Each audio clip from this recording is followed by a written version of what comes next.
کربلا سے زیادہ سخت تو نہیں ہے۔ آج فلسطینیوں کو ہم نے دیکھا 6 ماہ کے سال بھر کے بچوں کو سینے سے لگا کر کفن لپیٹ رہے ہیں۔ ان ماؤں کی کیا کیفیت ہوتی ہوگی؟ کبھی کبھار چھوٹی سی کلپ میں دیکھ کر کے آنکھوں سے آنسو بہ پڑتے ہیں۔ انہوں نے اپنے ہاتھوں سے نہ جانے کتنے بچوں کو ایک دن میں دفن کر دیا۔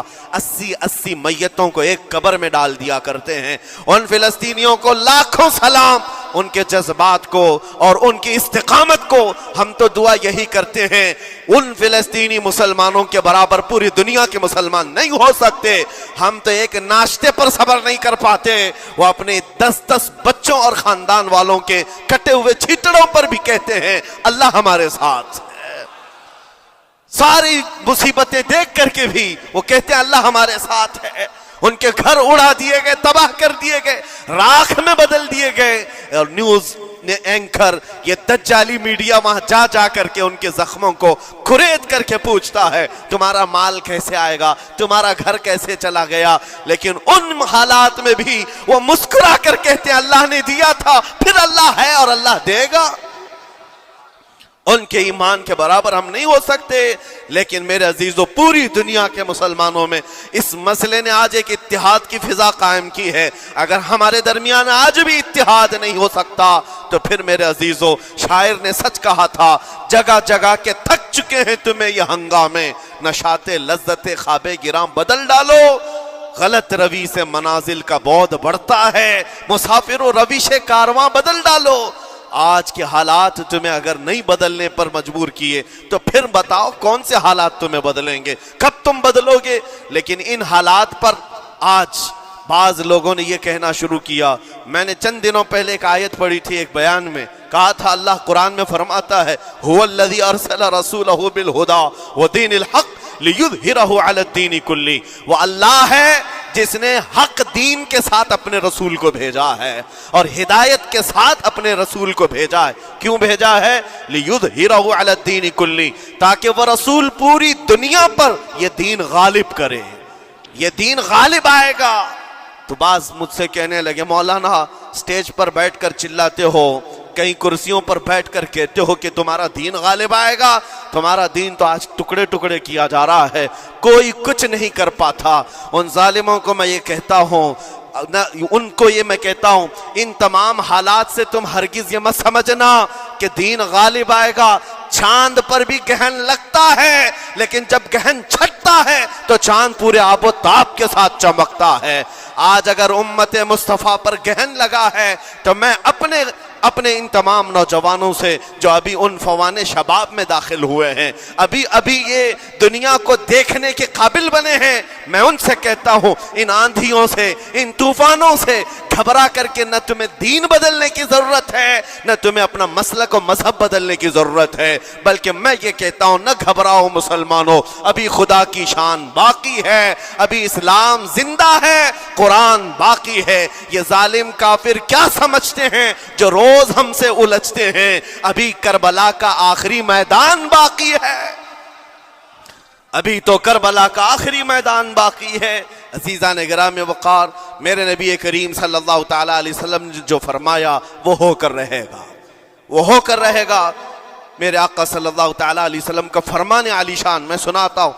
حضور فرماتے ہیں لا تزال عصابۃ من امتی یقاتلون علی ابواب دمشق وما حولها وعلى ابواب بیت المقدس لا يضرهم خذلان من خذلهم ظاہرین علی الحق الى ان تقوم الساعة او کما قال رسول اللہ صلی اللہ علیہ وسلم۔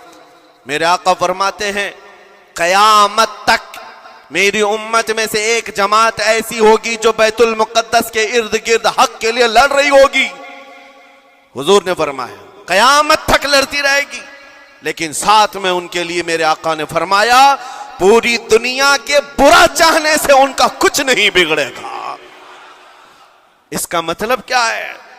اگر آپ ہم سے پوچھتے ہیں کچھ نہیں بگڑے گا، حضور نے فرمایا کچھ نہیں بگڑے گا، لیکن ہم تو دیکھ رہے ہیں ان کے گھر تباہ ہو گئے، بچے مر گئے، چھوٹے بچوں کے سروں سے باپ کا سایہ نکل گیا، کسی کے سامنے اس کی ماں کی تڑپتی ہوئی لاش ہے، اور حدیث میں کہا جا رہا ہے ان کا کچھ نہیں بگڑے گا۔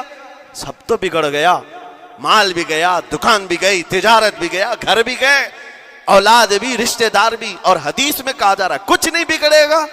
میرے عزیزو یاد رکھو، میرے آقا کا فرمان حق ہے، کچھ نہیں بگڑے گا کا مطلب کیا ہے؟ یہ تمام اسباب جانے کا مطلب یہ نہیں کہ بگڑ گیا، بگڑا تو اس کا ہے جس کا ایمان بگڑ گیا، ایمان جس کا گیا اس کا سب بگڑ گیا۔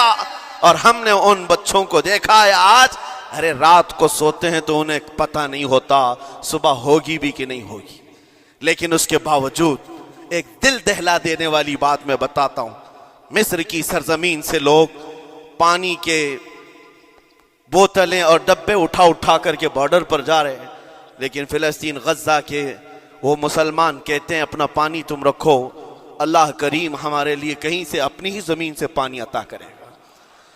ان کو لوگ کہہ رہے ہیں کیا آپ نہیں دیکھ رہے وقت کا بڑا فرعون روز الٹیمیٹم دیتا ہے 24 گھنٹے میں علاقہ خالی کرو، نکل جاؤ، گھر خالی کرو۔ کیسا ایمان ہے تمہارا کہ آنے والی بڑی بڑی میزائلوں کا اپنے سینے سے مقابلہ کرتے ہیں اور کہتے ہیں کل سے ہم یہی تھے، آج بھی یہی ہیں اور یہی رہیں گے اور اسی مٹی میں دفن ہو جائیں گے۔ یہ جو استقامت ہے، اسی کو میرے آقا نے فرمایا دنیا ان کا کچھ نہیں بگاڑ سکے گی۔ ایمان اگر مضبوط ہے تو کچھ نہیں بگڑا ہے۔ ارے 6 سال کی بچی، 6 سال کی بچیاں، ٹرینڈ چلا ہوا ہے ان کے محلوں میں، ٹرینڈ چلا ہوا ہے، اپنے اپنے ہاتھوں میں مہندی سے اپنا نام لکھ رہی ہیں، ہنسی خوشی۔ پوچھا ان سے کہ نام لکھنے کا ٹرینڈ کیوں چلا ہے ابھی جنگ کے حالات میں مہندی سے؟ کہتی ہیں کل کو اگر ہم اڑ گئے، چہرہ نہیں ملا، جسم نہیں ملا، ہاتھ اگر بچا ہوا ہو تو نام دیکھ کر ہمارے ماں باپ پہچان تو سکے۔ شہادت کا یہ جذبہ، شہادت کا یہ جذبہ 6 سال کے بچوں میں اگر آیا ہے، یقیناً ان کے سینوں میں ایمان موجود ہے، ایمان موجود ہے۔ میرے عزیزو ذرا اپنے حالات پر ذرا توجہ کرو، مولا کریم نے ہمیں کس چیز کی کمی دی ہے، کون سی چیز کم آئی ہمارے گھر میں؟ ہم تو مرغن غذائیں روز کھاتے ہیں، آج ہمارے پاس ساری نعمتیں اللہ نے دی ہیں، ہم عیاشیوں کے اڈوں پر پوری رات گزارتے ہیں۔ ہمارے شہر آج جس گلی سے گزر جائیں صبح کی اذان تک یہاں گپیں لگاتے ہوئے کھڑے رہے۔ اے میرے عزیزو، حالات تو ہمارے ایسے ہیں کہ کھا کھا کر کے چربیاں چڑھ گئیں، ہمیں ان کا کیا احساس ہو پائے گا، ان کا کیا احساس ہو پائے گا جن کے ہاں پانی سے زیادہ خون دیکھا جاتا ہے، جن کے ہاں زندوں کو پکڑنے کے لیے نہیں، اب مردوں کو پکڑنے کے لیے لوگ بھی نہیں ہیں۔ عزیزان گرامی وقار، جنازہ اٹھانے کے لیے لوگ پورا دن انتظار کرتے ہیں، کوئی نہیں ہے پرسان حال۔ ان سب حالات کے باوجود میں نے ایک بچے کو بھی وہاں سے یہ کہتے ہوئے نہیں سنا کہ ہم پر بہت بڑا ظلم ہو رہا ہے، ہم کو یہاں سے نکال لو، مدد کرو، کوئی آؤ، نہیں۔ وہ سب صرف اتنا ہی کہتے جو کچھ ہو رہا ہے ہم اللہ کے پاس جا کر کہیں گے، یہ سارے معاملات ہم اللہ کی بارگاہ میں شکایت کریں گے۔ یہ ہے ایمان، یہ ہے استقامت۔ اور میرے آقا صلی اللہ تعالی علیہ وسلم کے فرمان عالی شان کے مطابق ان کے لیے اتنی ہی بڑی دولت کافی ہے۔ آخر میں اتنا کہوں گا، اسرائیل کے کتے اور ظالم مل کر اینٹ سے اینٹ بجا دیں، ان کے ٹکڑے ٹکڑے کر کے راکھ کر دیں، تب بھی ہم کہیں گے فتح تو بیت المقدس کی ہی ہے، فتح تو ان مظلوموں کی ہے جن کے پاس کھونے کے لیے کچھ نہیں تھا، پھر بھی وہ ڈٹے رہ گئے۔ تمہارے پاس تو پیٹروٹ میزائل، بڑے بڑے تمہارے پاس توپ، بہت ساری چیزیں ہو کر بچوں پر، ہاسپٹل پر، نہ جانے کتنی جگہوں پر تم نے بمباریاں کی ہیں۔ مجھے حیرت ہوتی ہے پوری دنیا آج بھی خاموش تماشائی ہے۔ یہ ظلم نہیں ہے تو اور کیا ہے؟ اور جب ظلم اپنے عروج کو پہنچتا ہے اللہ کی پکڑ آتی ہے، اللہ کا عذاب آتا ہے، اور جب اللہ کا عذاب آتا ہے تو جتنے خاموش تماشائی تھے سب اس عذاب میں گرفتار ہوں گے۔ اس لیے میرے عزیزو، آپ ہم سے اگر یہ پوچھتے ہیں ہمیں یہاں بیٹھ کر کرنا کیا چاہیے، ہم کیسے کریں، تمہارا دل اگر رو پڑا ان کے دردوں سے، یہ بھی لکھا جائے گا، یہ بھی لکھا جائے گا۔ یہ بندہ جا تو نہیں سکتا تھا لیکن اپنے بھائی کے درد میں ایسا بے قرار تھا کہ اس کا کھانا چھوٹ گیا تھا، ایسا بے قرار تھا کہ اس کی نیندیں ختم ہو گئی تھی، یہ بھی لکھا جائے گا اللہ کی بارگاہ میں۔ لیکن یہاں بیٹھ کر کے ہم عیاشیوں پر عیاشیاں کریں، اپنے گناہوں سے کبھی باز نہ آئے، تو پھر میرے عزیزو ان نہتے مظلوموں کے ہم بہت خطرناک قسم کے دشمن کہلائیں گے، جہاں ان کو پانی کا ایک قطرہ نہیں، جہاں ان کے لیے لقمہ نہیں، وہ کسی کا بچا ہوا کچرا کھانے پر مجبور ہے۔ اس وقت ہماری برتنیں کھانوں سے بھری ہوئی ہیں، ہماری دعوتوں میں ہمارے بچے ہوئے کھانے گٹر اور نالیوں میں بہ رہے ہوں۔ ان حالات میں میرے عزیزو پکڑ ہوگی، ہماری بھی پکڑ ہوگی۔ بدلو اپنے حالات، اٹھو وہ گرنا حشر نہ ہوگا پھر کبھی، دوڑو کہ زمانہ چال اپنی چل گیا۔ میں آپ سب سے یہی کہنا چاہوں گا، یہ جو حالات پیدا ہوئے ہیں پوری دنیا میں، یہ میرے آقا کے فرمان کے مطابق اندیشہ یہ لگ رہا ہے ان قریب امام مہدی کا ظہور ہونے والا ہے، امام مہدی کا ظہور ہوگا اور حالات بدل جائیں گے۔ لیکن ہم کو کسی کے آنے کا انتظار کرتے ہوئے حالات کا انتظار نہیں کرنا ہے، ابھی بدلو، آج بدلو، اللہ کی طرف دوڑو اور اس سے گڑ گڑا کر کہو کہ مولا کریم ہمارے شامت اعمال، ہماری برائیوں کے سبب اگر یہ تیری پکڑ ہے، ہم توبہ کرتے ہیں تیرے دربار میں۔ جانتے ہو میرے آقا نے فرمایا اللہ کے غضب کو اگر کوئی چیز ٹھنڈی کرتی ہے تو ایک مومن صالح کی رقت انگیز دعائیں اور اس کے نکلنے والے آنسوں اللہ کے غضب کو ٹھنڈا کرتے ہیں، اللہ کے غضب کو ٹھنڈا کرتے ہیں۔ تم گڑ گڑاؤ اس مولا کی بارگاہ میں، یہ نہیں کہ اجتماعی طور پر کسی کے سامنے آپ رو دھو کر چلے گئے یا پھر آپ لوگوں کو دکھانے کے لیے کوئی سٹیٹمنٹ جاری کر دی، نہیں، تنہائی میں بیٹھے ہو، اکیلے میں بیٹھے ہو۔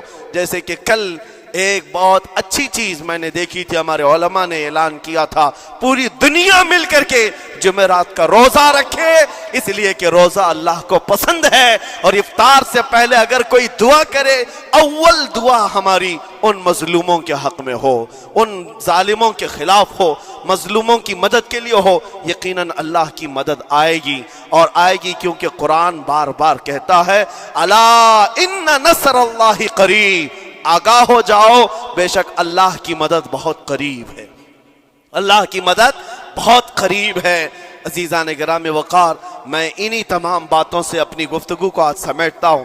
آج کے ان حالات میں آپ کی ذمہ داری ہے اپنے ایمان پر مضبوطی سے جمے رہو، استقامت۔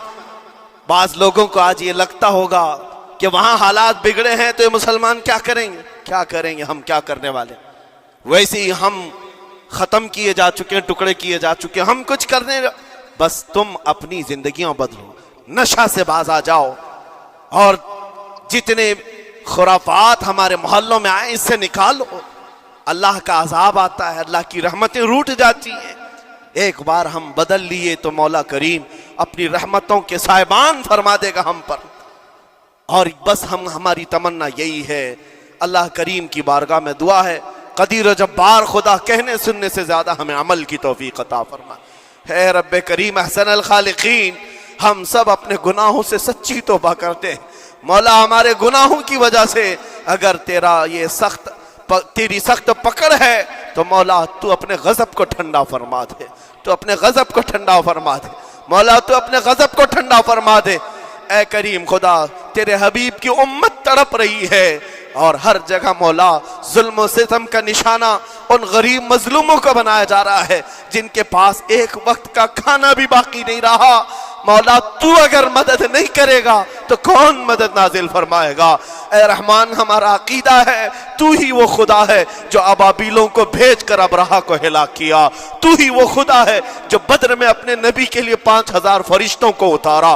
اے مولا، تو ہی وہ خدا ہے جو یونس علیہ السلام کو مچھلی کے پیٹ سے زندہ سلامت نکالا، تو ہی وہ خدا ہے جو ابراہیم علیہ السلام کو بھڑکتی ہوئی آگ سے زندہ محفوظ فرمایا۔ اے قدیر و جبار خدا، کل بھی تو حی و قیوم تھا، آج بھی ہے اور ہمیشہ رہے گا۔ ہمارے اس عقیدے کی لاج رکھ لے اور غیب سے مولا تو اپنی مدد نازل فرما، اپنی مدد نازل فرما، امت مصطفیٰ کے لیے خیر فرما، ہم سب کو امن و امان عطا فرما۔ اے رب کریم ان ظالموں کو کیفر کردار تک پہنچا دے، مظلوموں کو مولا امن کی سانس عطا فرما۔ ہماری خوشیاں اگر لکھی ہوئی ہے اے رب قدیر، ہماری خوشیوں میں سے ان کو یہ تقسیم فرما دے، اے اللہ ہماری حصے کی خوشیاں انہیں تقسیم فرما دے۔ اے رب کریم ہمارے امن و سکون کو ان کے درمیان تقسیم فرما دے۔ اے اللہ ان بلکتی ہوئی ماؤں کی آوازیں ہماری نیندیں اڑا چکی ہیں مولا، ان بچوں کے زخمی چہرے مولا بار بار ہماری آنکھوں کو ترساتے ہیں مولا، کب تک یہ تیری آزمائش ہوگی، کب تک یہ امتحان ہوگا؟ اے قدیر و جبار خدا، تجھے تیرے حبیب کی نالین کا واسطہ ان سب کو ظلم و ستم سے آزاد فرما دے۔ اے اللہ ظلم و ستم سے آزاد فرما، امن و امان عطا فرما، خیر و سلامتی عطا فرما، ہمارے اس ملک عزیز ہندوستان کو امن و امان کا گہوارہ بنا دے۔ اے اللہ ہم سب کو محبت و آشتی کا پیغام اور الفت و محبت کے ساتھ جینے کی توفیق عطا فرما۔ مولا ہماری دعاؤں کو حضور کے صدقے